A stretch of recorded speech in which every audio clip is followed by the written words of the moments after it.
जय श्री कृष्ण। षटतिला एकादशी की आप सभी को हार्दिक शुभकामनाएं। माघ मास भगवान विष्णु का और श्री कृष्ण का महीना माना जाता है और एकादशी की तिथि विश्व देवा की तिथि होती है। श्री हरि की कृपा के साथ सारे देवताओं की कृपा का यह अद्भुत संयोग केवल षटतिला एकादशी को ही मिलता है।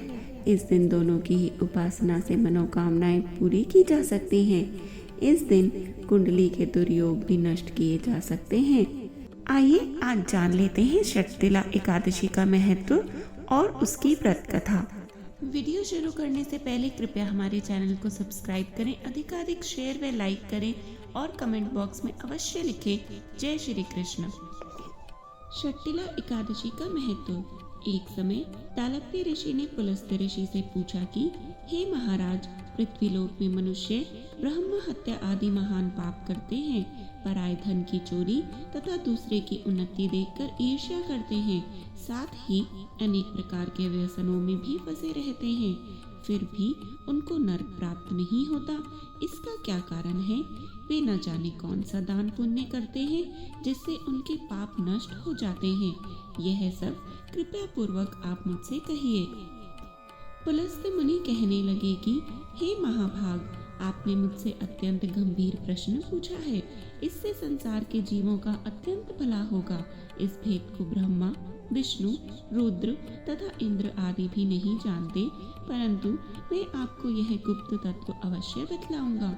उन्होंने कहा कि माघ मास लगते ही मनुष्य को स्नान आदि करके शुद्ध रहना चाहिए। इंद्रियों को वश में कर काम, क्रोध, लोभ, मोह, अहंकार, ईर्ष्या तथा द्वेष आदि का त्याग करके भगवान का स्मरण करना चाहिए। पुष्य नक्षत्र में गोबर, कपास, तिल मिलाकर उनके कंडे बनाने चाहिए। उन कंडों से 108 बार हवन करना चाहिए। उस दिन मूल नक्षत्र हो और एकादशी तिथि हो तो अच्छे पुण्य देने वाले नियमों को ग्रहण करें। स्नान आदि नित्य क्रिया से निर्वृत्त होकर सब देवताओं के देव श्री भगवान का पूजन करें और एकादशी व्रत धारण करें। रात्रि को जागरण करना चाहिए। उसके दूसरे दिन धूप, दीप, नैवेद्य आदि से भगवान का पूजन करके खिचड़ी का भोग लगाएं। तत्पश्चात पेठा, नारियल, सीताफल या सुपारी का अर्घ्य देकर स्तुति करनी चाहिए। हे भगवान, आप दीनों को शरण देने वाले हैं, इस संसार सागर में फंसे हुए का उद्धार करने वाले हैं। हे पुंडरीकाक्ष, हे विश्व भावन, हे सुब्रह्मण्य, हे पूर्वज, हे जगतपते, आप लक्ष्मी जी सहित इस तुच्छ अर्घ्य को ग्रहण करें। इसके पश्चात जल से भरा कुंभ ब्राह्मण को दान करें तथा ब्राह्मण को श्यामा गो और तिल पात्र देना भी उत्तम है। तिल स्नान और भोजन दोनों ही श्रेष्ठ है। इस प्रकार जो मनुष्य जितने तिलों का दान करता है उतने ही 1000 वर्ष स्वर्ग में वास करता है। तिल स्नान, तिल का उत्तन, तिल का हवन, तिल का तर्पण, तिल का भोजन और तिलों का दान, ये तिल के 6 प्रकार हैं। इनके प्रयोग के कारण ही यह एकादशी षटतिला एकादशी कहलाती है। इस व्रत के करने से अनेक प्रकार के पाप नष्ट हो जाते हैं। इतना कहकर पुलस्त्य ऋषि कहने लगे कि अब मैं तुमसे इस एकादशी की कथा कहता हूँ। षटतिला एकादशी की पौराणिक कथा।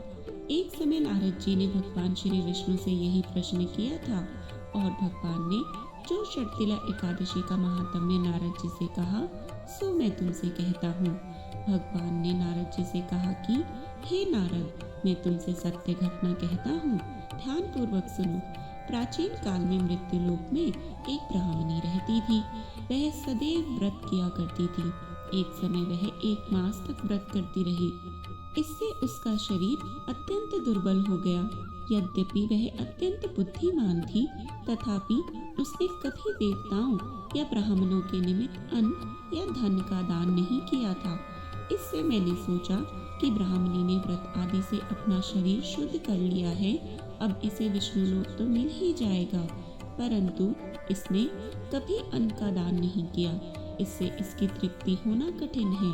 भगवान ने आगे कहा, ऐसा सोचकर वे भिखारी के वेश में मृत्यु लोक में उस ब्राह्मणी के पास गया और उससे भिक्षा मांगी। वह ब्राह्मणी बोली, महाराज, किस लिए आए हो? मैंने कहा, मुझे भिक्षा चाहिए। इस पर उसने एक मिट्टी का ढेला मेरे भिक्षा पात्र में डाल दिया। मैं उसे लेकर स्वर्ग लौट आया। कुछ समय बाद वह ब्राह्मणी भी शरीर को त्याग कर स्वर्ग में आ गई। उस ब्राह्मणी को मिट्टी का दान करने से स्वर्ग में सुंदर महल मिला, परंतु उसने अपने घर को अन्न आदि सब सामग्रियों से शून्य पाया।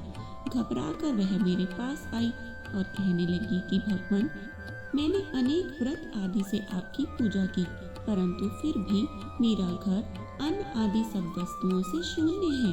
इसका क्या कारण है?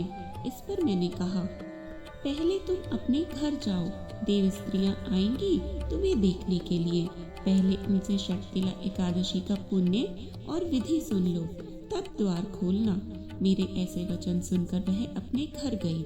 जब देव स्त्रियां आईं और द्वार खोलने को कहा तो ब्राह्मणी बोली, आप मुझे देखने आई हैं तो षटतिला एकादशी का महात्म्य मुझसे कहो। उनमें से एक देव स्त्री कहने लगी कि मैं कहती हूँ। तब ब्राह्मणी ने षटतिला एकादशी का महात्म्य सुना, तब द्वार खोल दिया। देवांगनाओं ने उसको देखा कि ना तो वह गांधर्वी है, ना आसुरी है, वरन पहले जैसी मानुषी है। उस ब्राह्मणी ने उनके कथनानुसार षटतिला एकादशी का व्रत किया। इसके प्रभाव से वह सुंदर और रूपवती हो गई तथा उसका घर अन्न आदि समस्त सामग्रियों से युक्त हो गया। अतः मनुष्य को मूर्खता त्याग कर षटतिला एकादशी का व्रत और लोभ न करके तिल आदि का दान अवश्य करना चाहिए। इससे दुर्भाग्य, दरिद्रता तथा अनेक प्रकार के कष्ट दूर होकर मोक्ष की प्राप्ति होती है। जय हरि विष्णु। ऐसी ही पौराणिक कथाएं सुनने के लिए कृपया हमारे चैनल को सब्सक्राइब करें, अधिकाधिक शेयर व लाइक करें और कमेंट बॉक्स में अवश्य लिखें जय श्री कृष्ण।